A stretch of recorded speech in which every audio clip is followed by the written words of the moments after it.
Olá pessoal, tudo certo? Eu sou o professor Paulo e hoje nós falaremos um pouco aqui nos nossos estudos, de língua portuguesa sobre análise sintática, especificamente sobre o sujeito, ok? O que nós estudamos na análise sintática? O que a sintaxe da língua portuguesa, vai estudar?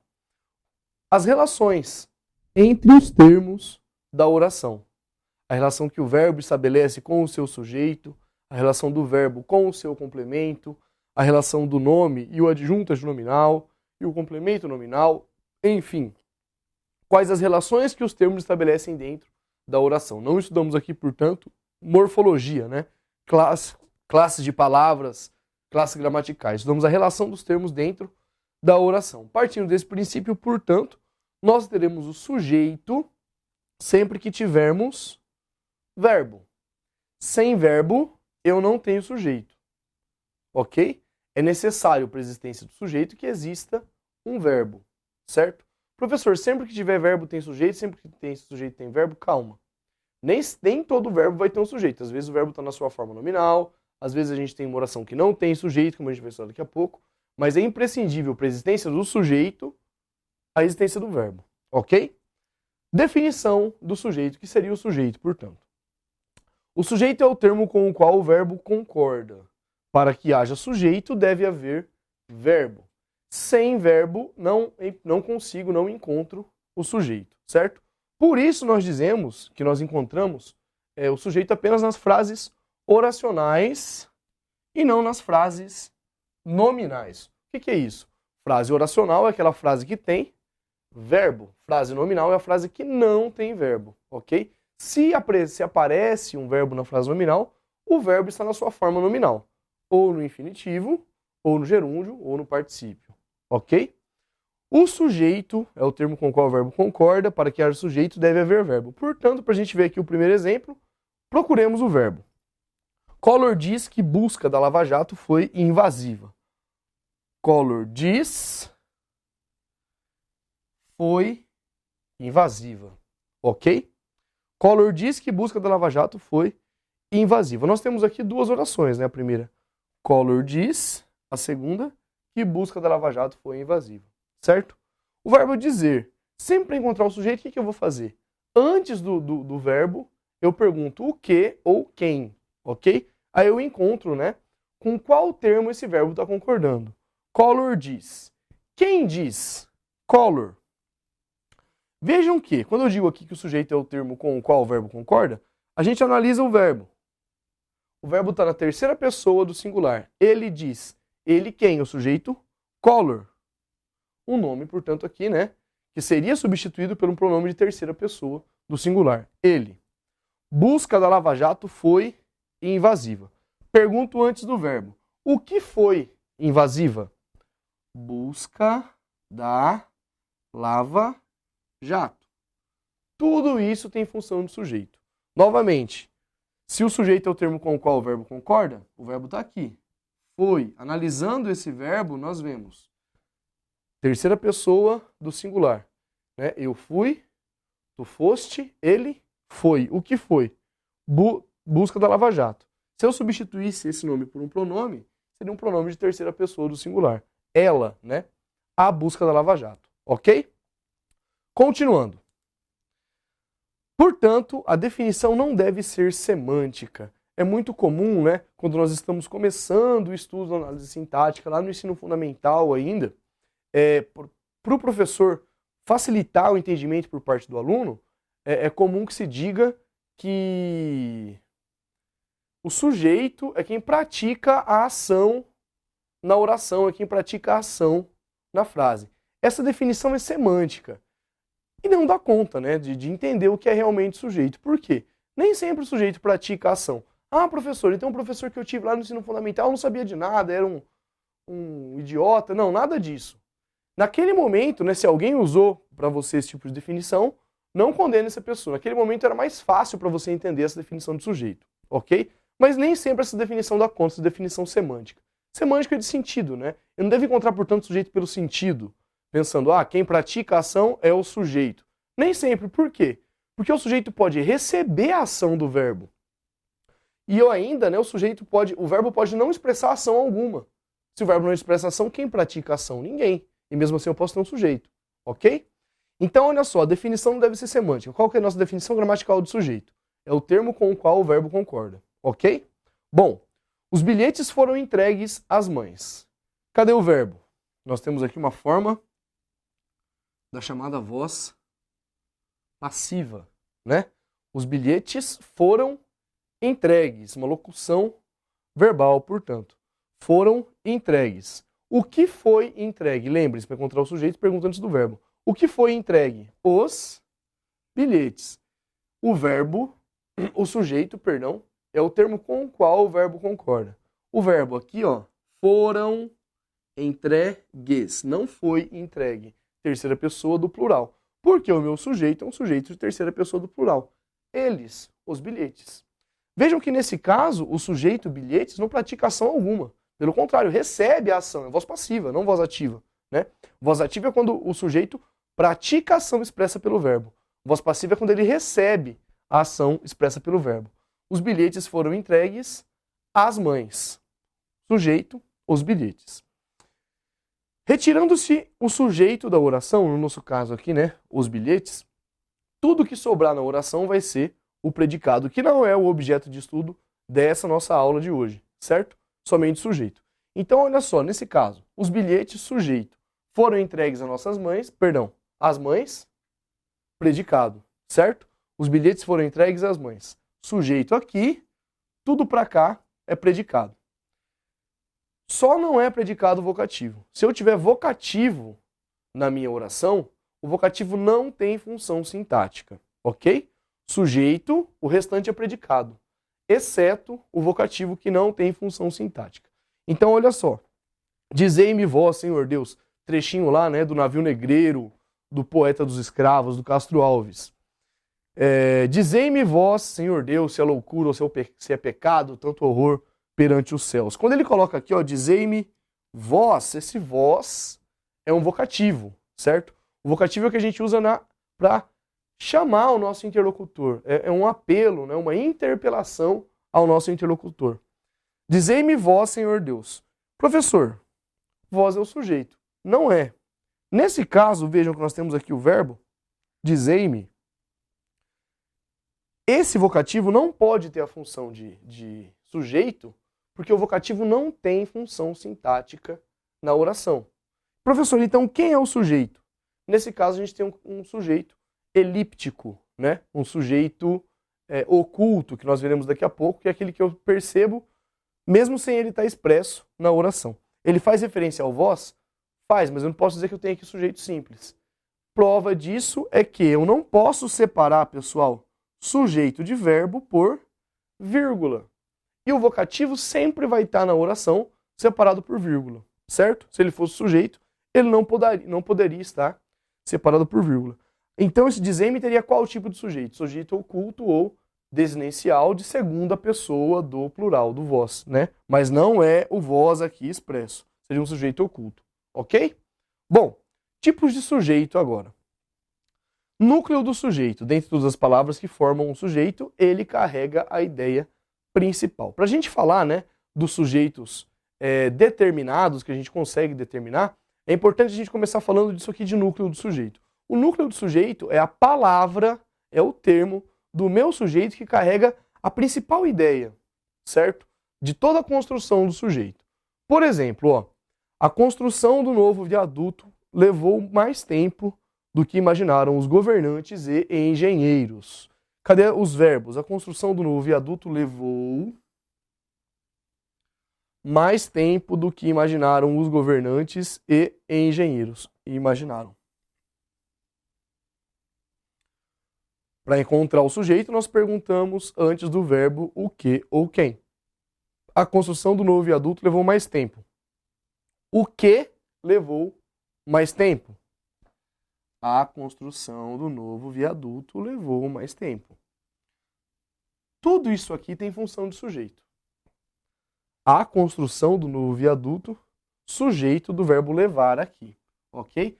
Novamente, né? Termo com qual o verbo concorda? O verbo na terceira pessoa do singular, porque a construção do novo viaduto no singular. O que está no singular? O núcleo do sujeito. Dentre essas palavras, a construção do novo viaduto, nós teremos um núcleo, que é o termo de principal, né, carga semântica do sujeito, e em torno do qual transitam os adjuntos adnominais, os adjetivos ali, os determinantes desse sujeito. Nesse caso aqui, qual seria o nosso núcleo? Construção. Veja que eu poderia simplesmente dizer a construção levou mais tempo, né? A construção do quê? Do novo viaduto. Mas o núcleo está aqui. Tem, portanto, um sujeito com um único núcleo, certo? Agora aqui embaixo, do que imaginaram os governantes e engenheiros. Para encontrar agora o sujeito do verbo imaginar, eu pergunto antes do verbo o que ou quem, né?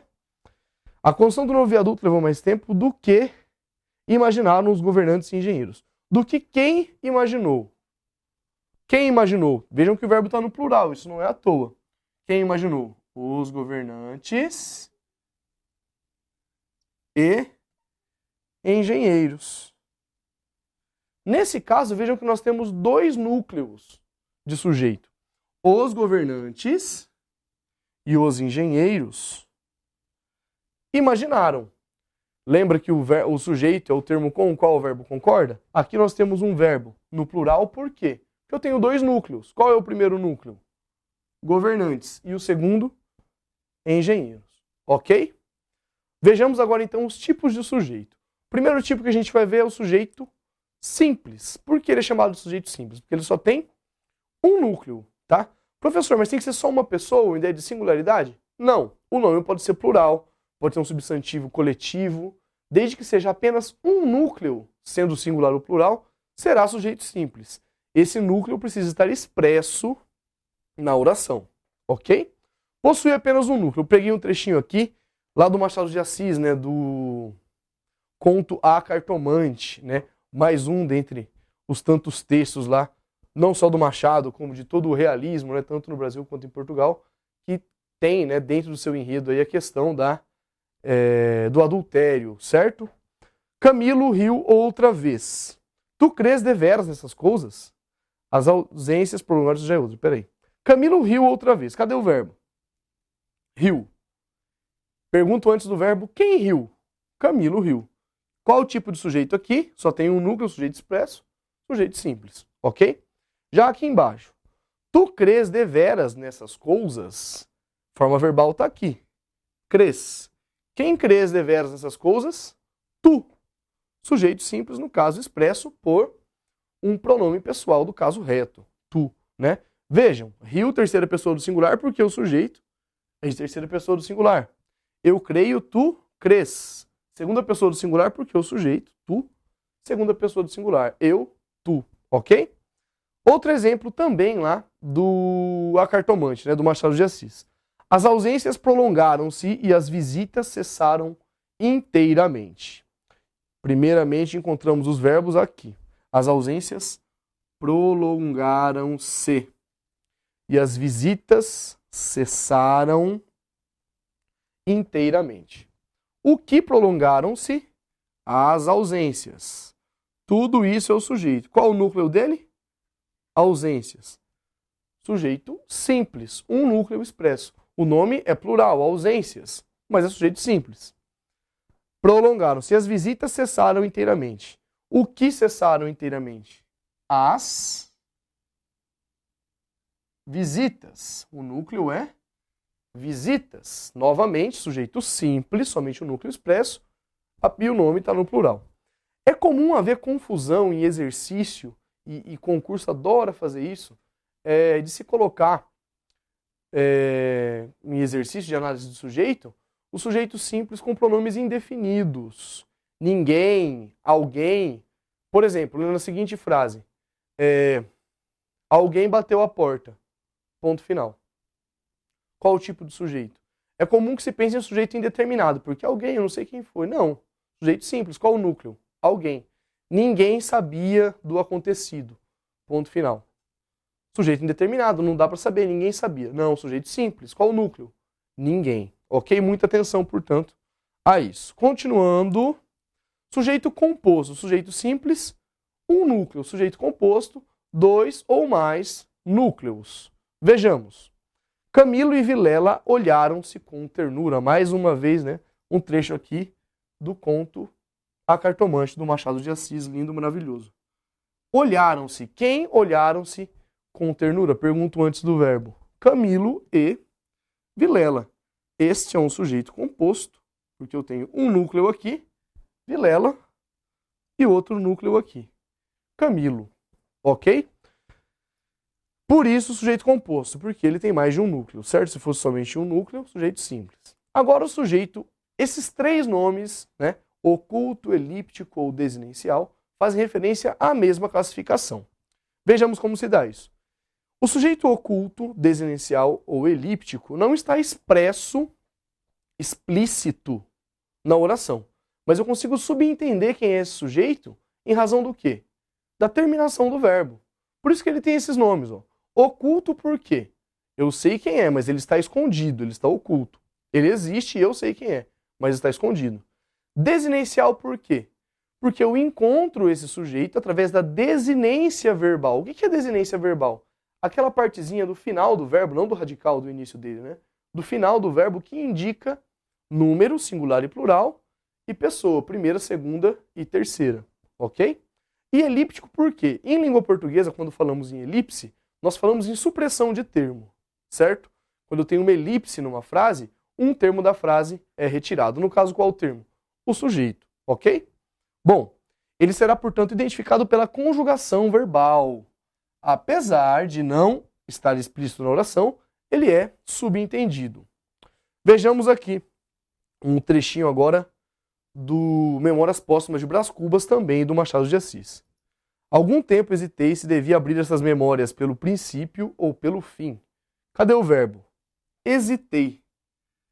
Algum tempo hesitei se devia abrir essas memórias pelo princípio ou pelo fim. Pergunto antes do verbo. Quem hesitou? Hesitei. Eu hesitei. Pela terminação, eu sei que esse é um sujeito de primeira pessoa do singular. Eu hesitei. Tem eu explícito aqui? Não. Portanto, sujeito oculto, desinencial ou elíptico.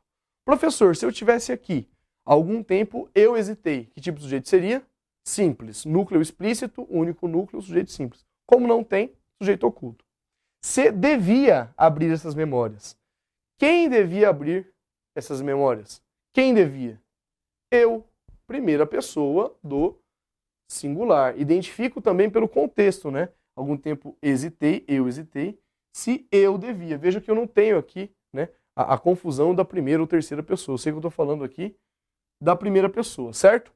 Se devia abrir essas memórias. Também pela terminação aqui do verbo, né, pela desinência, nós encontramos o sujeito. Vejamos outro exemplo aqui do A Cartomante, do conto do Machado. Camilo quis sinceramente fugir, mas já não pôde. Rita, como uma serpente, foi se acercando dele, envolveu-o todo, fez-lhe estalar os ossos num espasmo e pingou-lhe o veneno na boca. Camilo quis sinceramente fugir. Quem quis sinceramente fugir? Camilo. Qual tipo de sujeito? Simples. Primeira oração, sujeito simples. Continuando. Mas já não pôde. Outra forma verbal. A primeira oração acaba aqui, ali inicia-se a segunda. Mas já não pôde. Quem não pôde? Camilo. Sujeito simples, professor? Não. Sujeito desinencial. O sujeito simples é desse verbo. O sujeito desse verbo eu identifico pelo contexto frasal. Ele está expresso aqui na oração? Não. Ele é oculto. Ele apareceu lá atrás. Para não repetir, eu faço a elipse dele aqui. Eu faço a supressão. Ok? Rita, com uma serpente, foi se acercando dele. O verbo está aqui. Foi se acercando dele. Quem foi se acercando dele? Rita. Sujeito simples do verbo ser ali. Ok? Agora, foi se acercando dele, acaba aqui a primeira oração desse período. Envolveu-o todo. Está aqui o verbo. Quem envolveu o todo? Camila, que está lá na oração anterior. Rita, que está lá na oração anterior. Eu identifico pelo contexto frasal quem é o sujeito, mesmo que ele não esteja explícito na oração. O verbo do sujeito envolver aqui, o sujeito, confundi, do verbo envolver aqui é um sujeito oculto ou sujeito elíptico, que aparece na oração anterior. Mesmo caso com esse verbo. fez-lhe estalar os ossos num espasmo e depois pingou-lhe o veneno na boca. Vejam que nesse último período, nessa última frase, nós temos foi-se, envolveu-o, fez-lhe, pingou-lhe. 4 formas verbais. O primeiro verbo, foi-se, tem sujeito simples. Os outros 3, envolveu-o, fez-lhe e pingou-lhe, tem sujeito oculto ou desinencial, ok? Que eu consigo subentender, eu sei quem é, por conta desse contexto aqui de produção textual, né? De leitura, ok? Sujeito indeterminado. Sujeito indeterminado é aquele sujeito que existe, mas eu não consigo saber quem praticou a ação. Por que eu produzo um período, uma frase, né, uma oração com sujeito indeterminado? Porque eu quero esconder quem praticou, quem recebeu, quem está ali, né, tendo a função de sujeito, ou porque eu não sei, eu quero esconder ou eu não sei, por isso eu indetermino. Existe, mas não é possível precisar a quem se refere o verbo. Verbos na terceira pessoa do plural é uma das possibilidades. Quando nós teremos sujeito indeterminado? Uma das formas é com verbos na terceira pessoa do plural, a outra a gente vai ver no próximo slide. Bom, disseram-lhe isso em criança, sem outra explicação, e ela contentava-se com a certeza do mal. Trechinho também do A Cartomante, né? Do Machado de Assis. Disseram-lhe isso em criança. Quem disse isso a ela, né? Eu li ali, em criança. Não sei, disseram. Professor, eles. Se eu tivesse aqui escrito eles disseram-lhe, sujeito simples, eles, um núcleo explícito. Somente a forma verbal disseram-lhe, eu indetermino. Quem disse? Não sei quem disse. É impossível precisar quem disse. Sem outra explicação. E ela contentava-se. Aqui eu tenho o sujeito simples. Quem contentava-se? Ela. Aqui sujeito simples, aqui sujeito indeterminado. Lembrando, se eu tiver o pronome eles, elas, sujeito simples. Se eu não tiver, né, se tiver somente o verbo na terceira pessoa do plural, o sujeito é indeterminado. Outra possibilidade de sujeito indeterminado. Verbo na terceira pessoa do singular acompanhado da partícula se, que nesse caso, se terá a função, como está explicitado aqui, de índice de determinação do sujeito, certo? Ele que determina o sujeito. Quando nós teremos o verbo na terceira pessoa do singular e o se, e esse verbo vai ser um verbo com sujeito indeterminado. Quando esse verbo for um verbo intransitivo, ou seja, sem complemento verbal, quando esse verbo for um verbo transitivo indireto, ou seja, ele tem um complemento verbal com preposição, ou quando esse verbo for um verbo de ligação, ou seja, ele vem acompanhado de um predicativo, ok? Vejamos. Não se acredita mais em milagres. A forma verbal está aqui. Acredita na terceira pessoa acompanhada da partícula se. Não se acredita mais em milagres. Eu tenho aqui um objeto indireto. Quem acredita, acredita em alguma coisa. Como eu tenho a preposição, esse é um objeto indireto. Quem não acredita mais em milagres? Não consigo determinar o sujeito indeterminado. Não se acredita. Né? Generalizo, não se acredita mais em milagres. Ainda assiste-se a bons espetáculos. Ainda assiste-se a bons espetáculos. Novamente, verbo transitivo indireto. A bons espetáculos, objeto indireto do verbo assistir. Quem assiste, assiste a alguma coisa. Tem a preposição objeto indireto. Ok? Quem não assiste mais a bons espetáculos, não sei quem, né? Indeterminado. Trabalha-se muito nas minas. Trabalha-se, a forma verbal, na terceira pessoa, acompanhada da partícula se, sem complemento verbal, é um verbo intransitivo. Trabalha-se muito, muito é advérbio de intensidade. Não pergunto trabalha o quê? Ele trabalha como? Muito. E onde? Nas minas. Adjunto adverbial de lugar, ok? Quem trabalha muito nas minas? Indetermino, trabalha-se muito nas minas. Pessoal, nesse caso, se o verbo fosse transitivo direto, se eu tivesse um verbo transitivo direto, na terceira pessoa com o se, eu teria um sujeito, né? E teria ali a voz passiva sintética. Esse sujeito seria expresso, portanto, o que seria o objeto direto teria a função de sujeito, e seria sujeito simples, por estar explícito, ok? Bom, sujeito inexistente é oração sem sujeito agora, quando nós teremos a ausência do sujeito. Bom, tendo a ausência do sujeito, toda a oração será apenas predicado. O verbo não tendo sujeito será um verbo impessoal no singular. Ele vem, portanto, na terceira pessoa do singular, exceto alguns usos do verbo ser, ok? Bom, quando nós teremos sujeito inexistente? Fenômenos naturais. Aqui quase não venta. Quem é o sujeito aqui? Não tem o sujeito. Quem venta ou não venta? O que venta? Não tem o sujeito. Amanhã não choverá. O que não choverá? Porque não tem expressão, né? Não tem um sujeito, portanto, nessas orações. Veja, terceira pessoa do singular, terceira pessoa do singular. Mas atenção, veja esse tipo de construção aqui lá da canção do Jorge Ben, né? Chove chuva, chove sem parar. O que chove? Chuva. Nesse caso, qual é o sujeito? Chuva é uma construção pleonástica, né? Com o sujeito simples. O pleonasmo é repetição desnecessária de uma ideia. Com o sujeito simples. Ou se eu tenho até um uso, pessoal, figurado da linguagem, né? Se eu digo assim, chove dinheiro na vida daquele homem. Dinheiro chove. Chovem esperanças na vida daquele outro. Coitado, né? Não tem mais esperança, tem dinheiro, enfim. Chovem esperanças na vida daquele outro. O que chove? Esperanças. Aí eu posso ter, sim, né? Verbos indicando fenômenos naturais com o sujeito, ok? Estar indicando o clima ou o tempo. Fique. Está cedo. Está cedo. O estar indicando clima ou tempo, no caso aqui, o clima, o tempo, né? Não tem sujeito. Está calor hoje, agora sim indicando o clima. Não tenho sujeito. Tudo é predicado. Nesse caso aqui eu tenho, né, essa forma verbal que é o fique, tem um sujeito elíptico, né?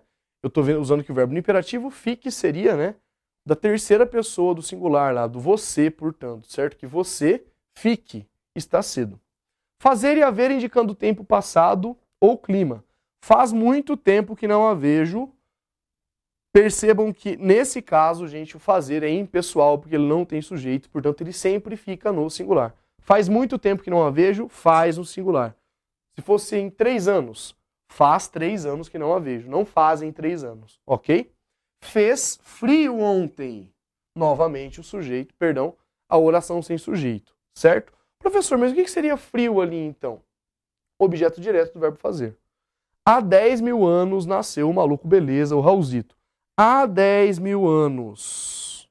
Tempo passado. Qual o sujeito desse verbo? Não tenho. 10 mil anos é o objeto direto. Nasceu o maluco beleza. Aqui sim, o nascer tem o sujeito que é o maluco beleza nasceu, o sujeito simples. Ok? Haver com sentido de existir também é impessoal e não tem sujeito. Hamlet observa a Horácio, de novo, gente, um trechinho do A Cartomante do Machado, que há mais coisas entre o céu e a terra do que sonha, a nossa filosofia. Há mais coisas. Há o quê? Mais coisas. Isso aqui não é sujeito, isso aqui é objeto direto. O verbo haver com o sentido de existir, há pessoas lá fora. Ele não tem sujeito, ele é impessoal. Ok? E aí depois, nossa filosofia é sujeito do verbo sonhar, né? O que sonha? Nossa filosofia é sujeito simples ali. Bom, atenção, existir é pessoal, só o haver que não, gente. Então, olha só. Se eu tivesse a construção, Hamlet observa Horácio que existe ou existem mais coisas. Existem, no plural. Por quê? Porque o existir é pessoal. Nesse caso, mais coisas não seria o objeto direto de existir. Seria o quê? Sujeito de existir. Ok? Ou há pessoas lá fora, ou houve briga ontem no teatro, existem pessoas lá fora. Vai, portanto, para o plural, se o sujeito for plural, certo? Ser indicando tempo e distância. Ainda são 2 horas. Nesse caso, veja que o verbo é impessoal, mas ele não fica no singular, né? Ainda são 2 horas. Ele não concorda com o sujeito, é o único caso, ele concorda com o quê? Com o predicado, ok? Qual a distância? São 5 quilômetros. São 5 quilômetros, a forma verbal aqui também sem sujeito, concordando com o predicado no plural. 5 quilômetros, ok? Bom, pessoal, ficamos por aqui com nossos estudos aí dos sujeitos. Bons estudos para vocês, até a próxima.